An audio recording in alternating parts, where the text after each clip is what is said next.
David Pakman Show at davidpakman.com.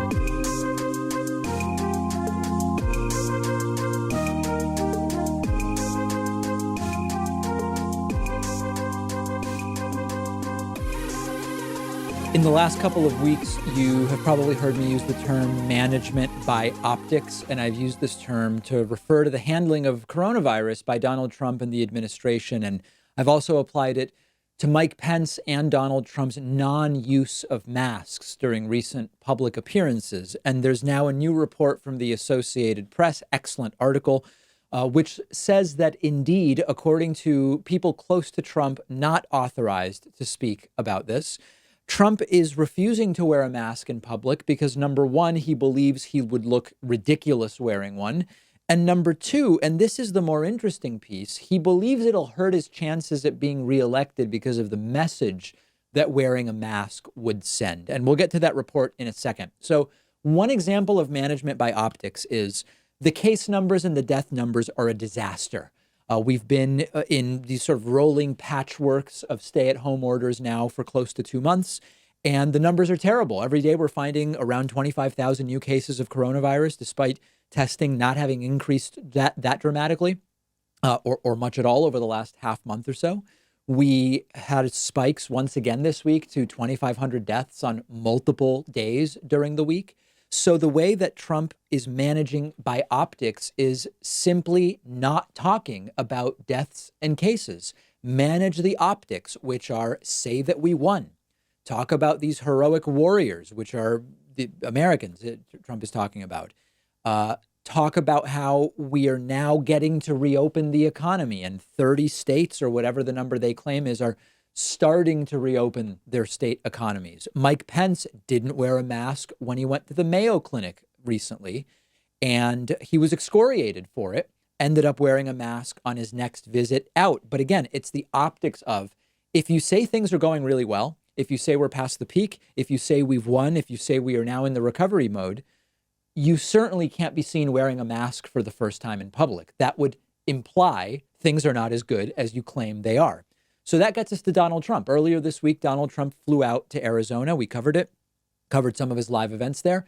He went literally to a mask factory, a factory, repurposed facility of Honeywell, where they are making masks. And they have right on the wall on a TV, it says mandatory masks, keep a mask on at all times. Trump didn't wear a mask. And once again, we suspected, based on what we know about Trump, that this is more management by optics. Trump wearing a mask when he says we've basically won, we're past it, we're reopening, it's all great. He succeeded at keeping the death toll well below 2 million. It doesn't send the right signal. And indeed, that's exactly what the new report says. Trump believes that if he was seen wearing a mask, it would hurt his chances of reelection. It would make him look ridiculous. Trump has said to advisors that wearing a mask would, quote, send the wrong message, and it would make him seem preoccupied with health. For me, it would be good. I would love to see Trump preoccupied with health. That's the problem. The problem is he seems not to care about health. Trump also has told confidants, according to the same Associated Press report, that he fears he would look ridiculous in a mask and that the image of him wearing a mask would be used in negative ads against him. Understand the insanity of that. The mask has become a proxy political statement at this point in time. If you wear a mask, it means you believe this is serious, you believe things are bad, you believe people should be scared.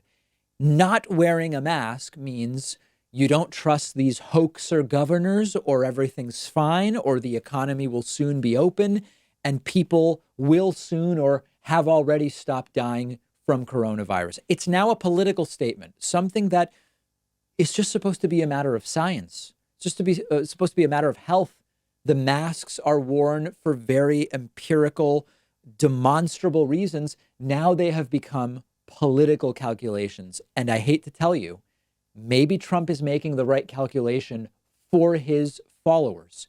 Seeing Trump wear a mask to somebody like me would say, Trump understands the science. Trump trusts the experts. Trump cares about other people. But Trump is the guy who looked directly at a solar eclipse, and he's making the equivalent choice here with the masks. Now, I have to tell you, the looking ridiculous thing. This is not a show that focuses on things like the physical appearance of our elected officials, but Trump saying the mask will make me look ridiculous. Trump has been going around with a lunatic looking fake tan for years. He walks around in these oversized suits very often. Even if we grant the concern about looking ridiculous with the mask and how that might affect his supporters or whatever, Trump regularly looks ridiculous. And so that is also sort of a complicated thing to get a sense of. But it's not the most important thing. The most important thing here is the continued management by optics and the really sad reality that when it comes to his followers, he may be right. His followers may see him wearing a mask and actually be turned off by it. And unfortunately, when Trump's followers see him not wearing a mask, it encourages them not to wear one, which leads to viral spread, which leads to cases, which leads to deaths. It's very, very ugly. Management by optics, extraordinarily dangerous. And we're seeing that in action. Look at the case numbers in these states. Look at what's happening in Texas. Look at what's happening in Georgia, Arizona, states that are reopening early. It's not good, and it's getting worse. And now Donald Trump is proactively saying, no, I'm not going to be seen with a mask. That'll be used in ads. There is news that is pushing the virus closer to Donald Trump himself. The president has a bunch of what are called valets. They're sort of like personal assistants in a lot of ways. And these are some of the closest people to presidents of the United States. They're often from the U.S. Navy. They deal with food, drink when Trump is at the residence, when Trump is traveling. They cater to the needs of the first family in many cases. These are people that are really close to the president physically, and often they are close in a relationship sense as well. One of Donald Trump's personal valets has tested positive for coronavirus. The valet started having symptoms Wednesday morning, tested positive, and Donald Trump was notified about this. We know that the virus can take 2 to 14 days from infection to symptoms. It's an average of 5 days before you show symptoms. And presumably this is a valet that has continued to be in close contact with Donald Trump. The White House has not said that the valet was not around Donald Trump. So based on how this administration works, we probably can assume that the valet was around Donald Trump during this time. The White House continues not to enforce social distancing for staffers. Reports are that very few people at the White House are wearing masks. Valets are not wearing masks. The physical distance is not being adhered to very strictly at the White House. Now, here's my question for you, and I really want to think this through. If Trump was tested right away when the valet tested positive, Trump was tested once again. If Trump tested positive for coronavirus, but he didn't immediately need to go to a hospital, for example, would they admit it? Would they say that the president has tested positive? There's a North Korea-like gist to this administration where I don't know that they would admit that the great orange leader in this case has tested positive. I also, and this is a different story, but I also would not put it outside the realm of possibility that Trump and Pence have been prophylactically receiving antibody transfusions, the convalescent plasma. You're talking about the president and the vice president. It wouldn't be crazy. It's not even like, oh my God, they're receiving. It would actually just seem almost like that seems relatively safe, and it seems to be effective at treating or dealing with the virus when people have it. It wouldn't be completely out of this world to think maybe Trump and Pence have been getting prophylactic transfusions. But the real story is, has Donald Trump been exposed? What are the results of Donald Trump's test? Has he been taking chloroquine prophylactically as he advocated for a while? My guess is the answer is no. And right away, when this news was released about the valet testing positive, rumors started spreading that Trump went silent on Twitter yesterday because he had the virus. I don't think so. He didn't tweet much for part of the day. Then he was right back on Twitter, tweeting very, very aggressively. The most important thing is to follow up about, once again, we talked about it earlier, management by optics. Trump is not wearing a mask because he says it'll make him look ridiculous. He may be hurt in his reelection campaign if he is seen wearing a mask. Same thing applies to this. If it became known that Donald Trump had coronavirus, would his followers change their minds about Donald Trump being this big, strong, trustworthy guy. I actually think it might be a positive thing in the sense of, I'm not saying I want Trump to get the virus, but I do believe that some of the people that follow Trump, who love Trump, who see him as a demigod, if they found out that Trump had coronavirus, they might start wearing masks. They might start adhering to social distancing guidelines. They might actually start taking this more seriously. But in terms of would the Trump administration admit that Trump has the virus if it didn't require him going to the hospital? I don't know. I'm curious to see what you think. We have a fantastic program for you today. Remember, you can sign up for the all new David Pakman Show newsletter on our website, davidpakman.com. It will soon be morphed into a print digest version of the David Pakman Show coming up in the next couple of weeks. It's free. Sign up at davidpakman.com. Also, let me know what you think about this Trump coronavirus testing thing. Would they admit Trump has the virus if it didn't require him to go to the hospital? Let me know on Twitter. I am dpakman on Twitter. The David Pakman Show at davidpakman.com.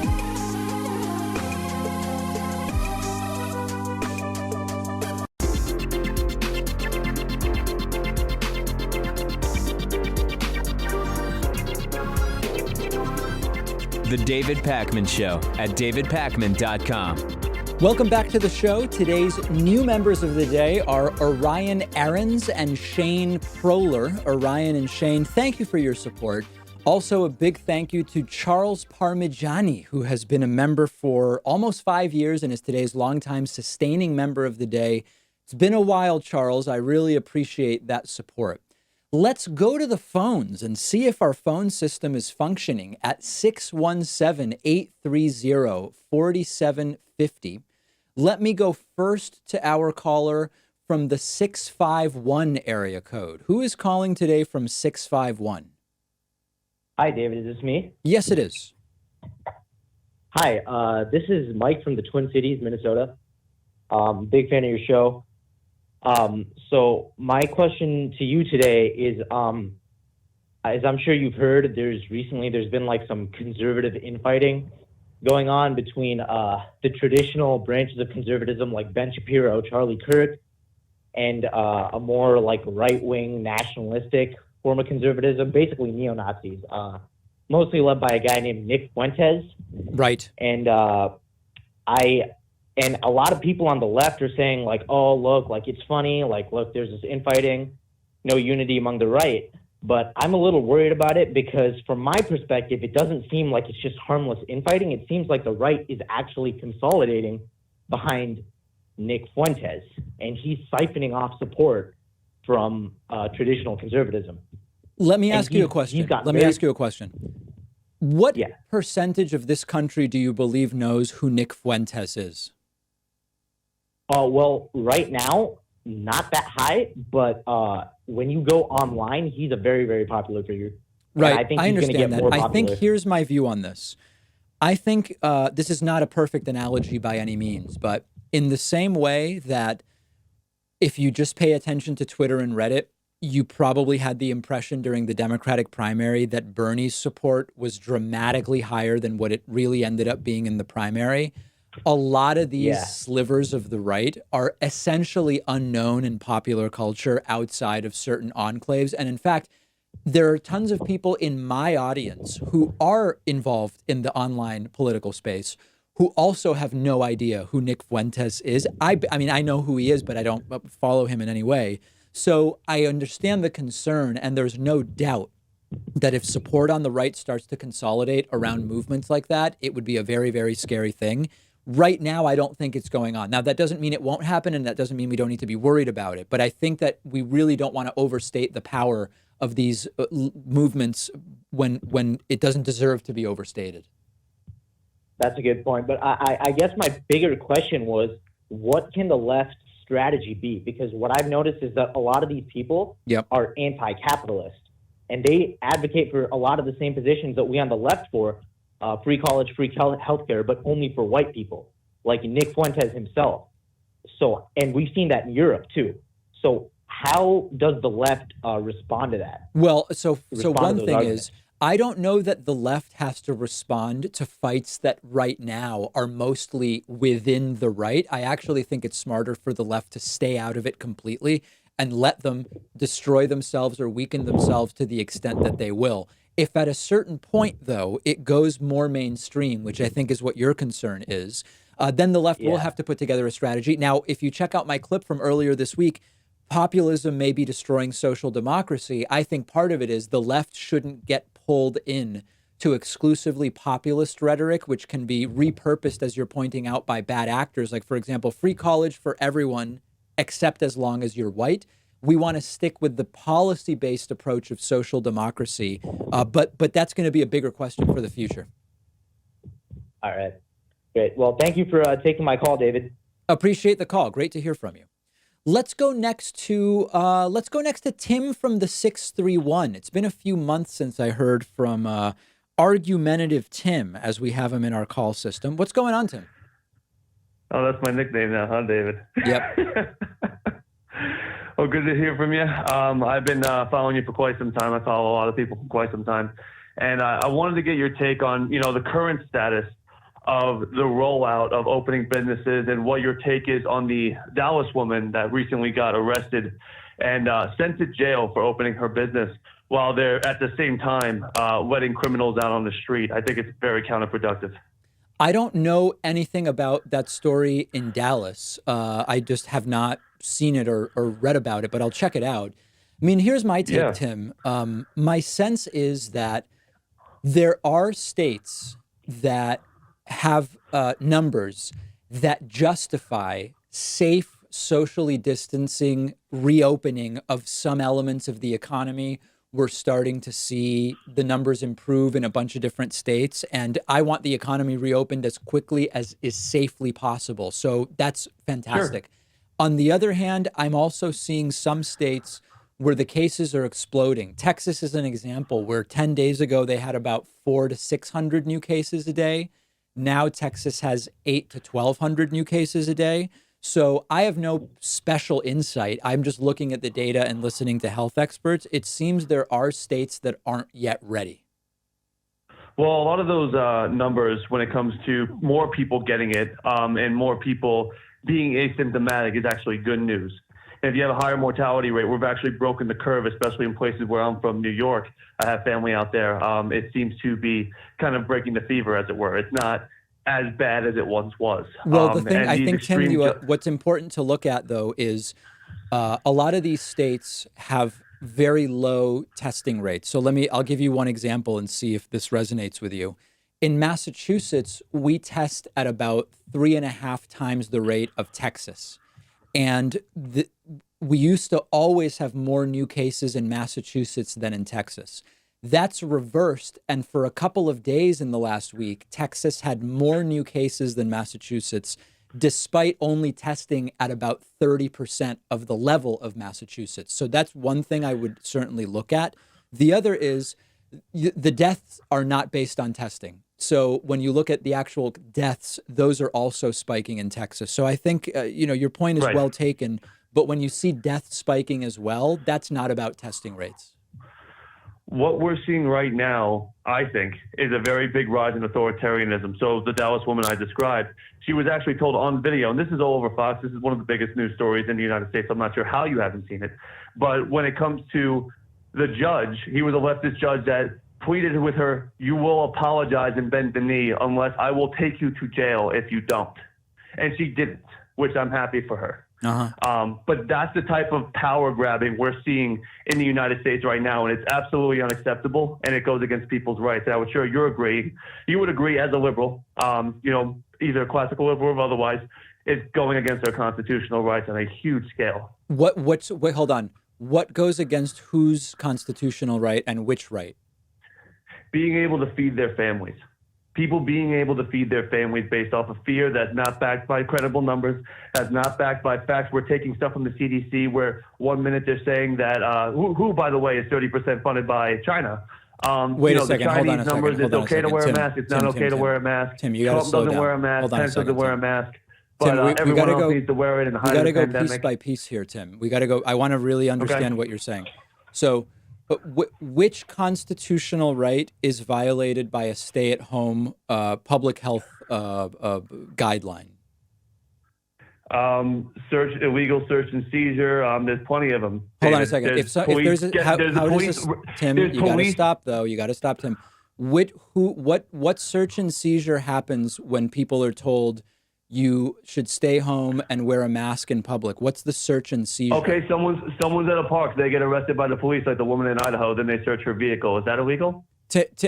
You're all over the place, Tim. We're not talking about that. My question was, I'm all over what the place, is the search and seizure? Oh, so they search her car and their property and take her kids after That wasn't they my arrest her question, Tim. for being That in a wasn't my public park. question. That wasn't my question. that's My against the question Fourth is, Amendment. what about a stay-at-home order is an anti-constitutional illegal search and seizure? Okay, so when you don't stay at home and go to a place like a public park where your tax dollars pay for, and then they arrest you there because you're not apparently supposed Is the park to be open there or closed? Hold on. Is the park open? Because park rangers have authority, right? Is the park open or closed? Because if it's closed, you're trespassing, right? Not federally. All right, Tim. All right, my Not friend. federally. Tim's all over the place. We can't stay. First, it was about a woman in Texas. Then it's about Constitution. Then it's about search and seizure. Then it's about it's a closed Idaho park. But then he says it's not federal. But you said it was Idaho. Tim's all over the place. Let's go next to our caller from the 716 area code. Who's calling today from 716? Hey, David. Hey, who's this? This is Xavier from Buffalo. Hey, Xavier, what's up? All right, so I can't support Joe Biden. I'm sorry, but his record on segregation, the crime bill, and his allegations with Tara Reid, I can't support Biden. But I will say this: I do. Would you agree that it is the most important thing that we do is to flip the Senate? Because if you think about it, if Donald Trump gets reelected and you have a Republican Senate, that's going to be a disaster. You're going to get more terrible policies passed. If you have a Joe Biden presidency, but you have a Republican Senate, I fear that that's going to enable Biden to work with Republicans more to do like horrible things, maybe like cut Social Security, Medicaid, because he said he is willing to put that on the table. Right. But I do think if you So let's if you were to hold on a have second. Let's back up. So okay, hold on. So in the 90s, Joe Biden said he would not rule. So I don't even care about that. Like this is old stuff, but I think it's important for people to understand. When you say Joe Biden is considering cutting Social Security and Medicare, Joe Biden during it was either an interview or a debate in the 90s said he wouldn't a priori take off the table cuts to Social Security and Medicare. Joe Biden didn't propose any such cuts, and that was almost 30 years ago, and he's not talking about that now. So like we can think whatever we think about Joe Biden, but you understand that I can't let you come in and say Joe Biden is thinking about cutting Social Security and Medicare when what happened was in the 90s he said he wouldn't a priori take it off the table, but he's not advocated for it, and he certainly isn't running on that now. You know that, right? Well, yeah, I know he's not running on that now, but it seemed like in the past he's like... In the 90s, when he was more asked okay to the in a idea. situation, he said, I wouldn't blindly take it off the table. Now, I disagree with that position. I would say we're not cutting it. He didn't say it in the 90s, but that has nothing to do with what he's running on now. I don't want people to hear that and think the wrong thing. So here's my perspective.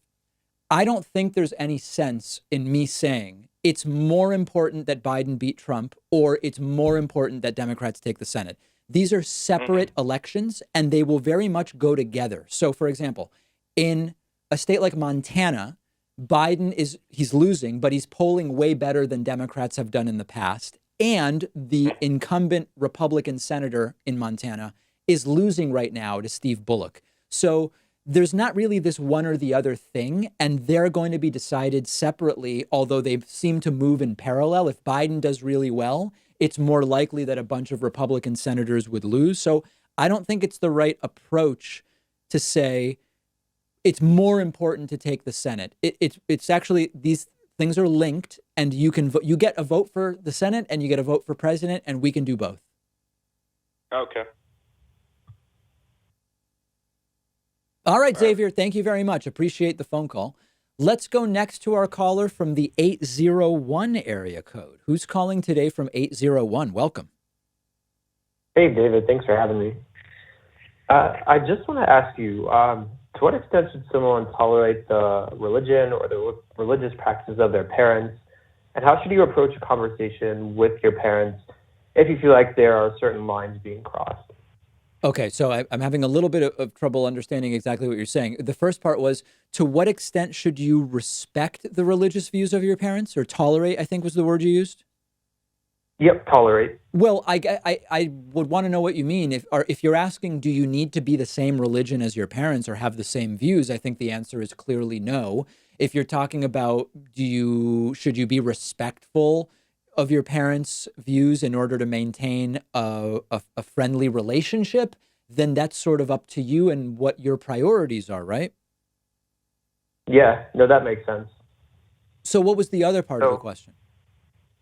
Yeah, so if there are certain practices that your parents engage in, whether it's prayer or whether it's like imposing certain beliefs, in this case, it's speaking specifically to like Christianity, how should you approach the conversation with them that their beliefs or their practices sort of make you uncomfortable or make you uneasy?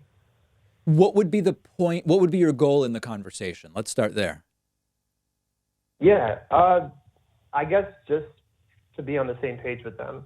But do you want them to stop the prayer? And so in some settings, right? So I'll give you an example.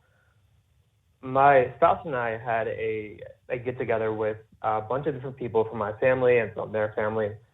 And at a certain point, my parents decided they were going to pray and invite everyone to do like a group prayer. And I sort of asked them not to engage in that, but they sort of did it anyways. And it just seemed like any conversation I had with them about whether or not that prayer was going to happen wasn't productive. Right. And I think I might have just been approaching it the wrong way. But I wanted to get your advice. I mean, listen, here, I know friends who have experienced that situation. I have some friends who the parents, so it's a couple, the parents of one of the people are completely non-religious. The parents of the other person in the couple are very religious and often want, when everybody gets together, they want to do 30 minutes of Bible study and stuff like that. The way that it was handled there, and I can't think of any other way to do it, quite frankly, is the child of the religious parents pulled them aside and said, listen, my spouse's family is not religious. We want to have a nice time.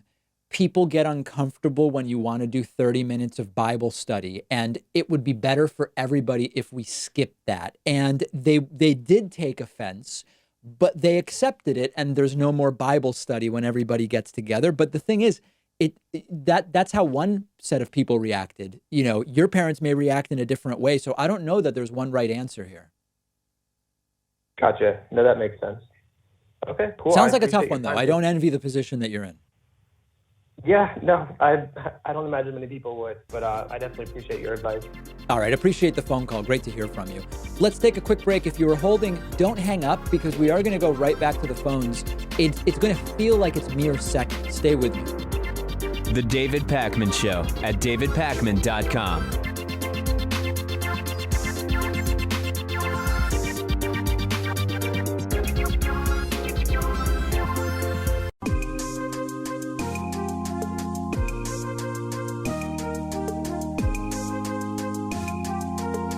Welcome back to the David Pakman Show. Let's get right back to the phones at 617-830-4750. Let's go to our caller from the 718 area code. Caller from 718, what's your name? Where are you calling from? Hi, JD from New York. Hey, JD, what's up? Specific question. Has the capacity of the U.S., in your opinion, to provide the opportunities for a healthy, safe, and prosperous life in the years ahead substantially diminished post-SARS-CoV-2?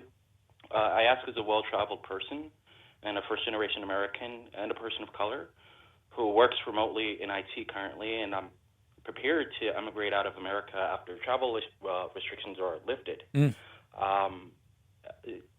Separately, speaking to relatives who work in healthcare in New York and the D.C. areas, I fear that the worst of the SARS-CoV-2 pandemic here in the U.S. is ahead of us, not behind us.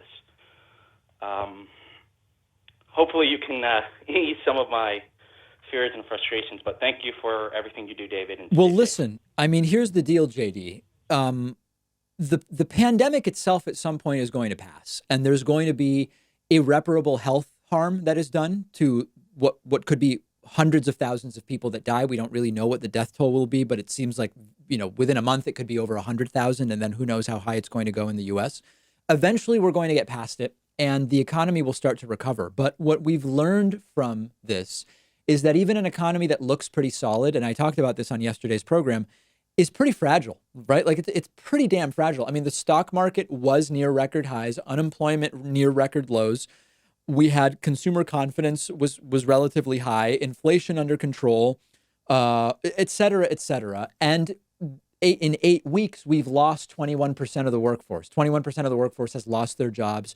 There are people without health insurance. There are people who are in food lines. So I don't know that the pandemic will actually change the reality of this fragile economy, but the pandemic has exposed how fragile even a seemingly good economy can be. And that is something that I'm guessing people are going to remember the rest of their lives.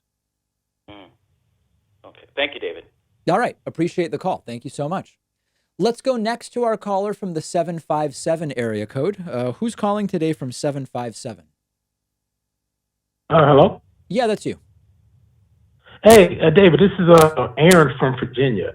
Aaron from I've been Virginia. reading an Okay. article. And Aaron, let me just mention, so we're having this issue with the phone system where when people talk loud, it actually creates a paper crunching noise, and I can't control that on my end. So maybe just put the phone like a couple inches further from your face, and then I think you'll come in beautifully. Gotcha. Is it better? That is so much better. Thank you. All right. I'm reading this article on Washington Post about Trump installing this Republican donor to the Postmaster General position. Yes. And I really just have two questions. One, is there any argument that Trump has that maybe Amazon isn't paying enough for the delivery, like corporations are paying enough for delivery? Is there even a legitimate argument about that? There's an argument that, so let me address that. Amazon makes deals with multiple carriers. So I'm not an expert on shipping and logistics, but from what I understand, Amazon, I believe Amazon in the US only uses UPS. I don't think they do FedEx, although I may be wrong.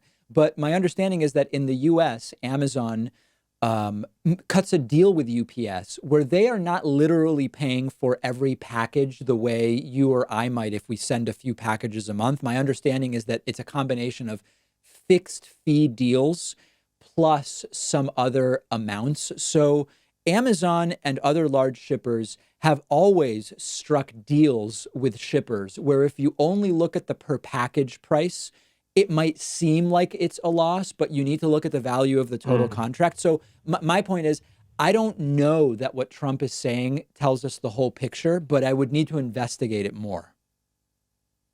Okay. And just the fact having this Republican appointee in position to control people voting by mail that ballot this 2020 election seems pretty scary. Of course. And is anyone going to do anything about this? Yeah. Like, so unfortunately, it seems pretty dangerous.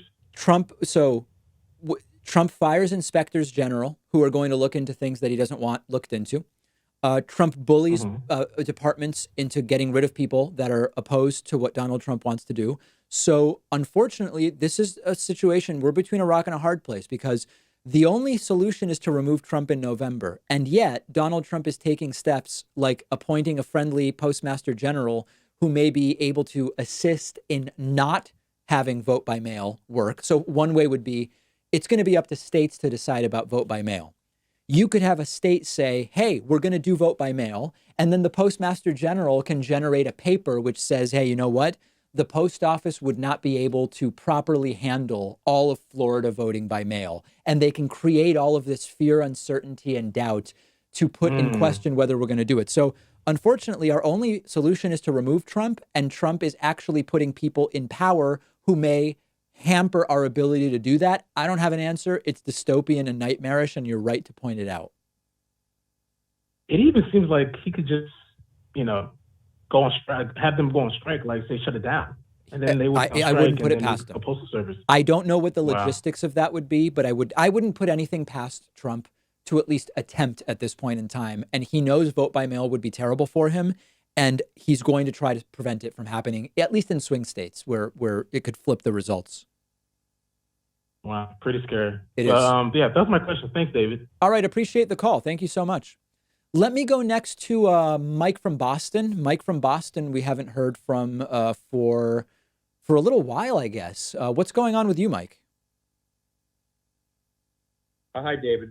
Thanks for taking my call. Pleasure. I just want to respond to this and kind of get your view on it. A couple callers ago, I'm really getting sick of these delusional people out there.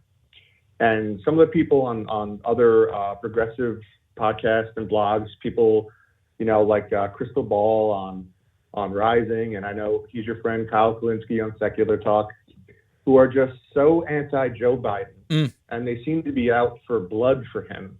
And I really can't understand why. If this crisis right now that we are going through, it does not signal to people that Trump must be removed at all costs. Right. You are not only irresponsible, you are borderline selfish, and not caring about the lives that are being lost. So let's take that piece by piece. Let's take that piece by piece, Mike. So first of all, I have no idea what Krystal and Kyle have been saying. Again, I just don't watch shows. I work on my show, 12 hours a day, and then I relax with some stuff that's not political content. But so let's go through it in pieces. First of all, remove Trump at all costs. Not if you're going to replace him with something worse, right? So like I've made the calculation that Biden is better than Trump. That's why I am going to vote for Joe Biden to replace Trump. If you give me an option that's worse than Trump, then I say keep Trump because I want to do harm reduction. That part probably we agree on, right? Well, yeah, but the only realistic choices, you're either going to... I agree. At this point in time, these are the options. It's Joe Biden or it's Donald Trump. Now, right. Why would Krystal... I'm taking your word that Krystal and Kyle are very much anti-Trump, as you point out. My guess is if you ask them why, they would say that it's because maybe they don't see Biden as better than Trump, or they see Biden being elected as a path to something that doesn't fix the problem in the longer term. You'd have to ask them, right? You're asking me about stuff I haven't seen. My guess is if you ask them, they would have a different perspective about, and they would be able to articulate why they are as anti-Biden as you described them to be. I've made my view clear, which is when I look at history, I don't see accelerationist theory as having worked and accelerationist perspectives as having worked. I see we have succeeded through getting people in power who will make responsible choices to the Supreme Court, which will then uphold the improvements that are made by the people that we elect. That's what I've seen in the progressive era, the New Deal era, and the civil rights era. So that's how I have established my framework. And I think what you're pointing to is somebody who has a different framework. I would say so, yes. But I just don't get the point in it. I don't think I look at the landscape in the country, the way that this crisis is being handled, the way that the last 3.5 years has gone, and I don't think this country can handle another 4 years of Donald Trump. I happen to agree with you. Listen, so everybody has to figure out what works for them. As I've said before, somebody doesn't want to vote Biden because they actually believe the country is better off with Biden losing and Trump getting 4 more years, then they shouldn't vote Biden, right? But I want everybody to be clear. And there's a contingent that I'm seeing, not Kyle and Krystal, but stuff like I'll look at my subreddit each day and I'll look at my Twitter mentions each day, where there are people who are doing an anti-Biden thing, but they're not actually saying they think Trump is better.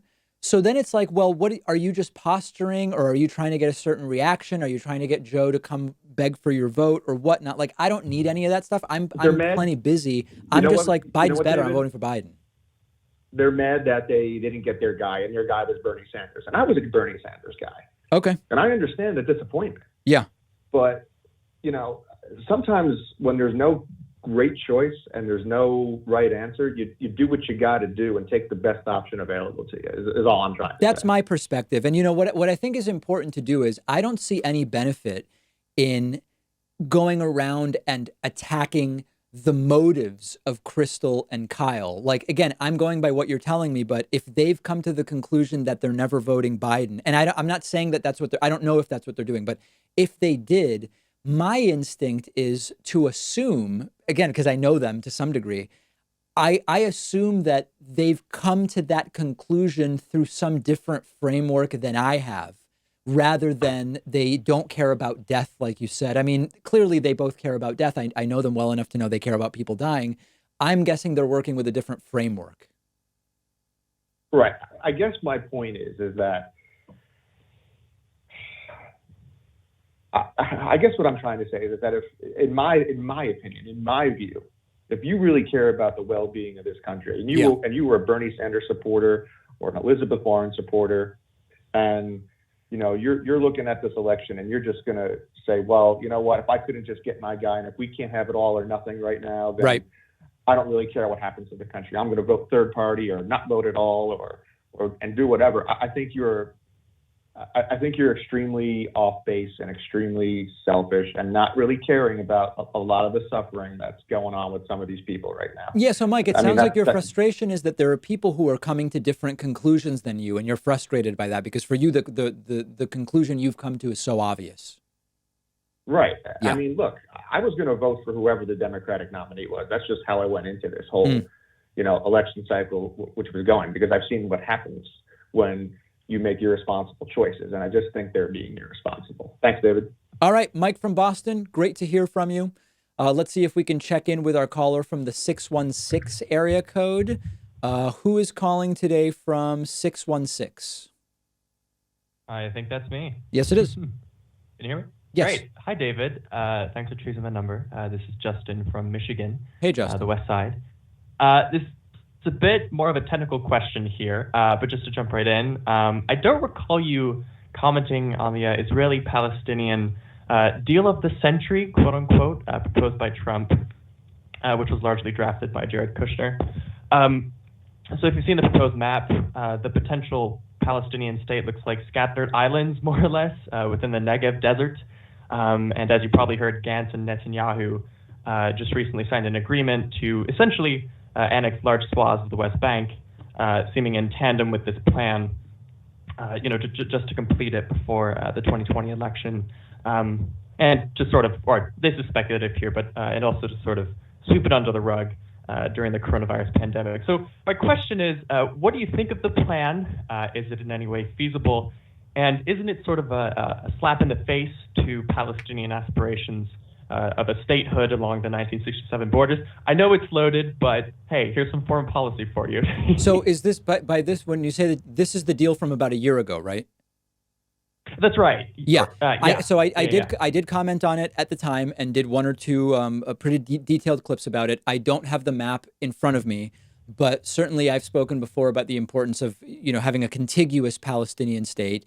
Without having all of the details refreshed right in front of me, I wouldn't be able to say anything more than what I said a year ago or when I covered it. Although what I will restate is I simply do not believe that the arbiters to a long-lasting deal in the Israeli-Palestinian conflict are going to be Benjamin Netanyahu, nor any deal in which Hamas is involved. That I've been saying that for years.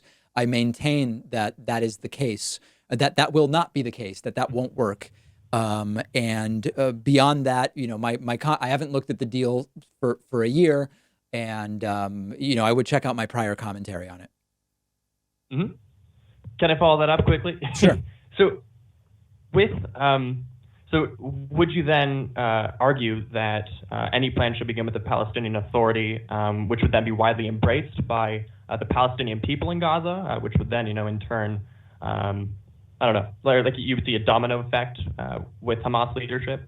What I would love to see first would be Hamas removed from power, period, before we have to have this domino effect. And again, Hamas has a stranglehold in Gaza, and I don't know that I see that happening anytime soon either. Mm-hmm. Right. Absolutely. Well, hey, I'll definitely check out those clips. Thank you so much for your response. And yeah, I'll be calling in at some point with perhaps a few different questions for you about foreign policy. But thank you so much. Thank you so much. Yeah. Appreciate the phone call. Great to hear from you. I, as always, apologize to everybody I was not able to get to, but we will take calls again. We'll go to a quick break and be back with your questions after this. The David Pakman Show at davidpakman.com.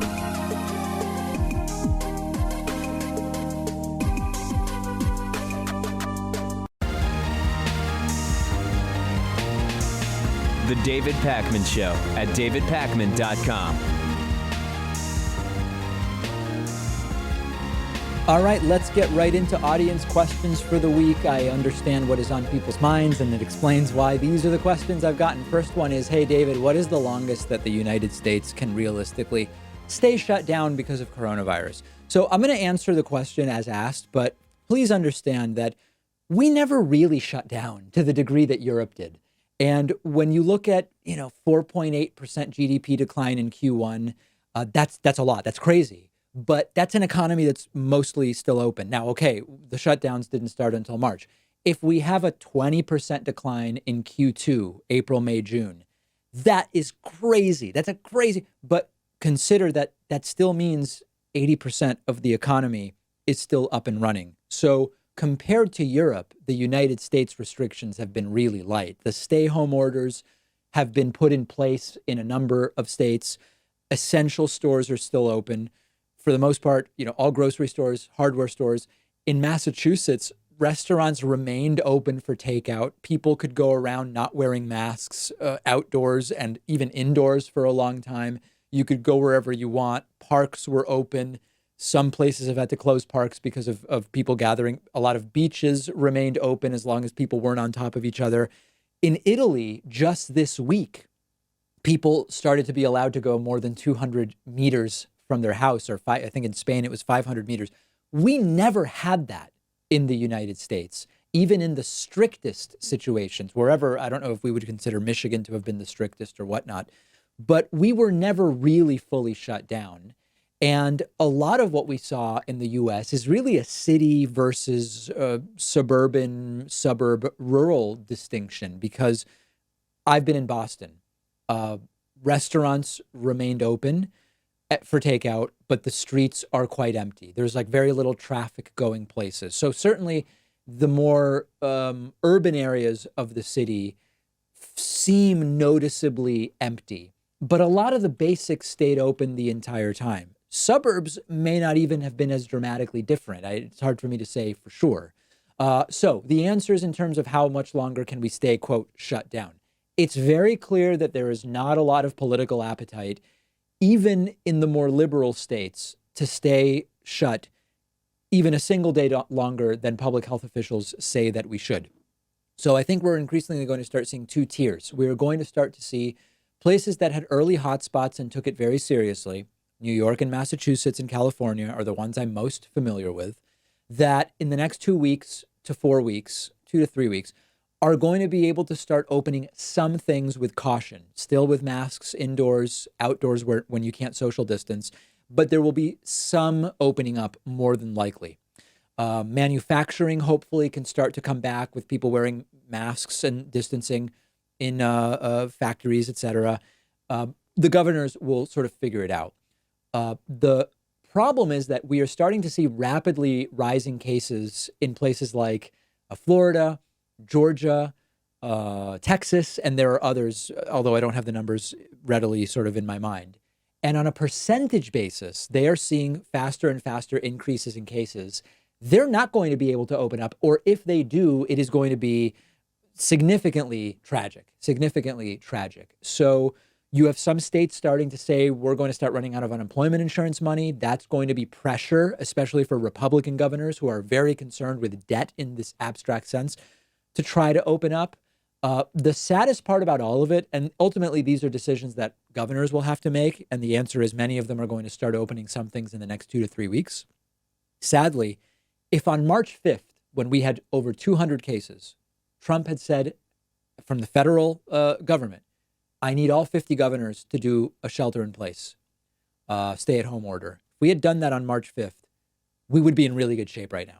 That's what we're seeing in other countries. South Korea took care of things despite having their first case at the same time we did. And that is the really lost opportunity that there's no way to go back and undo at this point in time. Hey, David, both Biden and Trump are older and have political problems that might prevent them from making it to November. Who are the likely Biden and Trump replacements if they don't make it to Election Day? So we'll deal with Biden first and then talk about Donald Trump. It's a little bit of a weird question, but I'll answer it. If you don't believe Joe Biden is going to make it to November, I presume you mean because of his age, because I don't really know of what else is going to knock Joe Biden out. I know that there are people saying he should resign because he's been accused of sexual assault. That's not really the way things work in the United States, right? Republican, Democrat, for better or for worse. In particular, Joe Biden's winning every national poll and even competitive in a bunch of red states that Trump won easily. You don't usually bow out when you're winning every poll. So people who are, using hashtags about drop out Biden and this sort of stuff, for me, Biden is on the ballot in November unless he's dead or in a coma by that point in time.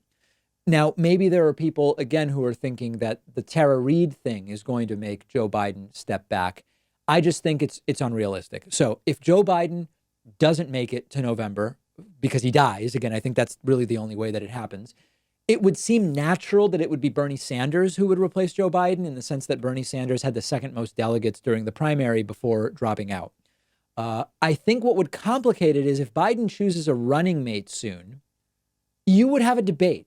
If Biden chooses a running mate and then, for whatever reason, cannot continue the campaign, I think you would have a fight between whether the running mate replaces Biden or whether Bernie Sanders replaces Biden. I think it would be horribly toxic and divisive and could probably end up helping Donald Trump. I hope it doesn't happen. All right. That's on the Joe Biden side. On the Trump side, again, I assume people are talking mostly because of age. Trump's not going to be removed by impeachment. He's not going to be removed by the 25th Amendment. He's not going to be arrested or anything like that. So maybe people think Trump is in his 70s and in poor health. So maybe that's what they're looking at. I think Republicans go right to Mike Pence. I don't think there's any question whatsoever. I don't think there's even much to debate. I know that the idea has been floated of maybe Trump would replace Pence for his 2020 run. Obviously, that ship has sailed. The Trump-Pence 2020 signs are everywhere. Mike Pence has been made sort of a figure, a prominent figure in the coronavirus task force, despite being a complete clown. Trump has made him a prominent figure in the briefings, et cetera. So I think it obviously goes right to Pence. Don't see it going any other way. If you disagree on either, if you disagree on what happens if Biden doesn't make it to November or if Trump doesn't make it to November, let me know. Hey, David, when will you start going to restaurants, the gym, the movies, traveling, and doing all of your normal life after coronavirus? I don't know. I've been thinking about this a lot, talking to friends and family, and I'm planning to get an antibody test next week or the week after. And it's conceivable that my behavior may be different if it turns out that I already had the virus. I think that might affect my behavior to some degree. But I'm not just thinking about myself. I'm thinking about, do I want to be seeing my parents when this starts dying down? Because if so, I probably need to do the responsible thing and not go to some of these places, particularly if I don't have the antibodies, if I want to be around my parents. So I think for me, the gym seems pretty far off. That seems like a cesspool of germs and contagion. I never go to the movies as it is. The last movie I saw was not the latest Star Wars, but the previous one is the last time I went to the movies. I think that was 3 or 4 years ago here in Boston. So I think I'm fine without going to the movies. I don't really care about the movies. For me, the big things really are seeing friends, particularly at beer gardens or going to restaurants, going to cafes, etc. I'm feeling like if they are going to start opening some of those up with reduced capacity. My favorite cafe said, we're going to operate at 20% capacity. And the employees will wear masks. And, it's kind of hard to have a mask on when you're eating or drinking. But I would probably go and sit with my laptop If the numbers keep declining in Massachusetts the way they have been, if in 3 weeks those places start to open, I'd probably go and sit with my laptop for 2 hours, have a coffee, then come home, wash my hands, and I think I would be comfortable with that. Travel is a real question mark. I don't know. I had a bunch of trips canceled, including I was supposed to be in LA on the Joe Rogan program last week, and I had vacations planned. I don't know when that's going to resume, but I will probably just look at, when air travel's down 95%. My sense is I'm not going to be the first person to get back on a plane. When I see the numbers recovering, particularly evaluating the cases in Massachusetts and where I would be flying to, I'll kind of make that call when it comes to it. I would love to be able to go somewhere in August. At this point, I don't know if we'll still be in wave 1 or maybe already in wave 2, or maybe things would be okay to travel. I don't know, but I'm not making any sort of bigger decisions about that right now. Curious to hear where your mind is. I know I have friends who have been traveling throughout, and I have friends who are saying they're not traveling until 2022 or going to restaurants, period, for any time in the foreseeable future. I guess I'm kind of in the middle, and I'm going to make decisions on a case-by-case basis. Right now, I'm looking to May 18 to see how much do cases hopefully keep declining in Massachusetts, and will our governor, Charlie Baker, open anything up on that date? Let me know your thoughts. We've got a fantastic bonus show for you today. Get instant access to the bonus show 2 ways. These are quick. You go to joinpacman.com and just sign up. The coupon code 2020NOW saves you 66%. If you want it, sign up in under a minute, get the bonus show. Or become a patron at patreon.com/David Pakman Show. Also takes under a minute, gets you instant access to the bonus show. We'll see you then, or on Monday.